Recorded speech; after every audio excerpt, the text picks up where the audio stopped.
In this video, I am going to show you how I eat to get into ketosis.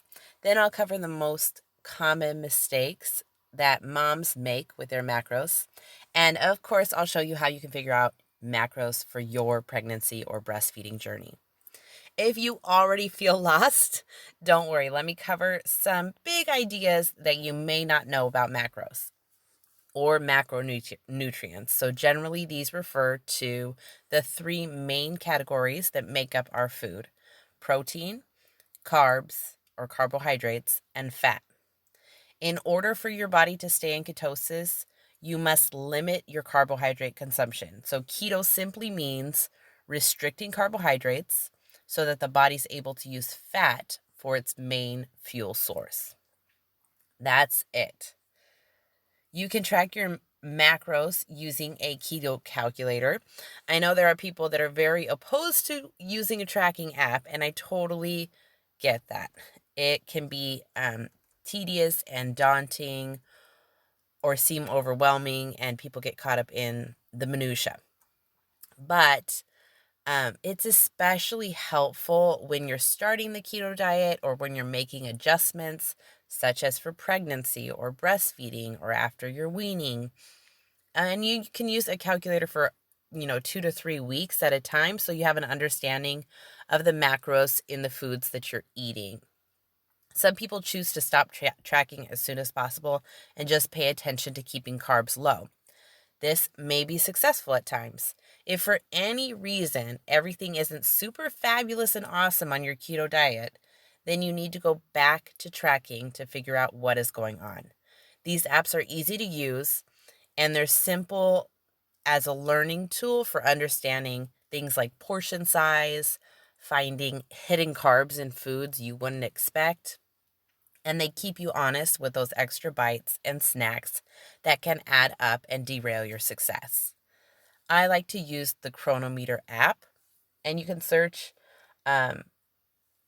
I'll post a link down below so you can search for information on how to set that up correctly. So here are some things that I've seen with moms when they start tracking. Statistically, most women are under eating protein. So when you're pregnant and breastfeeding, your protein needs are even higher. So many women still feel hungry, or they're losing their hair even more than usual, or they don't feel as strong or have endurance. Increasing protein will reverse those within a couple days. So I encourage moms in our group to buy an inexpensive kitchen scale and weigh their protein that way you can even more accurately put it into a tracker. Many times moms report back that they're surprised at how off they had been when estimating how much protein they were getting. The scale is also really helpful for women who start tracking and it seems like they have their macros on point, but they're still not getting the results. So there are studies that indicate around 80% of people who diet are found to underestimate the size of their portions. So using a scale makes it simple to properly input your recipes or what you're eating into a tracking app. I just set my plate right on the scale and serve my food onto it to make it really easy. So now that you found out what macros are and how to track what you're eating, the next step is to figure out how many of each macro you should be eating each day. Your tracking app that you use will offer to make a calculation for you, but it's not recommended to use those calculators. Instead, you want to input your macros manually. On our Facebook support page, there's a sample macro estimates that you can look up by your height in the comments section on the pin post for macros. I know it's very difficult to find macros specific to keto pregnancy and breastfeeding, especially since most calculators are based on body mass. And hey, when you have a mom bod that's pregnant or postnatal, that's very difficult to get an accurate calculation of body mass. So for this reason, I found it best to use the average lean body mass based on height. Most moms will have great success with this calculation. However, it's important that you know that your personal ideal macros should feel right for you. So I've created my own calculation. I collected research from the expert in prenatal nutrition. I cross-referenced it with the top keto experts and the most successful keto calculators. So here's how the calculation works. These macros are focused on getting the necessary protein.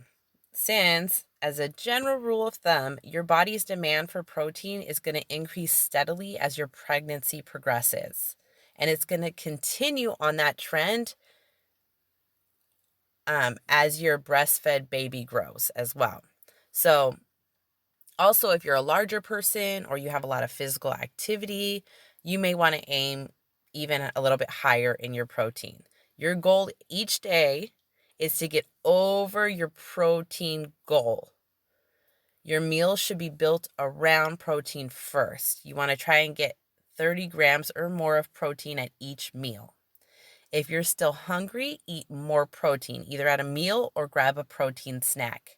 It's extremely rare to overeat protein, and even more so for pregnant and breastfeeding moms. The next macro, carbs, we already talked about how it's a limit in order to stay in ketosis. Most pregnant and breastfeeding women have a higher carb tolerance before breaking ketosis. So you could eat as many as 50 grams of carbs and still be keto. But there are no essential carbs, so you can eat as few of carbs as you wish. There's absolutely no science that says you need a certain number of carbs. Your body can make any and all glucose that it needs, so you never have to get your carbs in. Just stay below the limit. Fat comes with animal meats or is useful to help flavor or cook foods. Sorry about that. Since protein is the goal, most of my fat I eat comes with my protein. There is a minimum amount of fat that you need to get, but basically you want to use fat to feel satiety.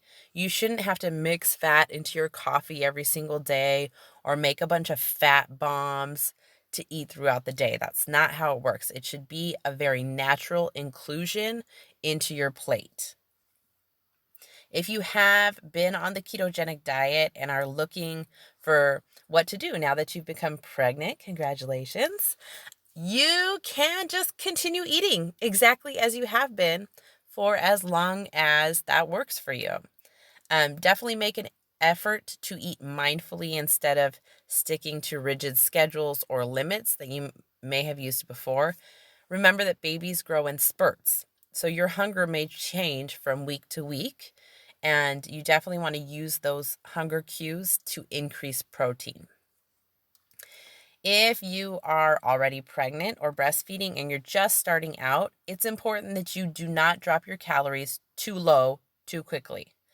So for this reason, I suggest starting with at least 1,800 calories your first weeks while you're adapting to ketosis.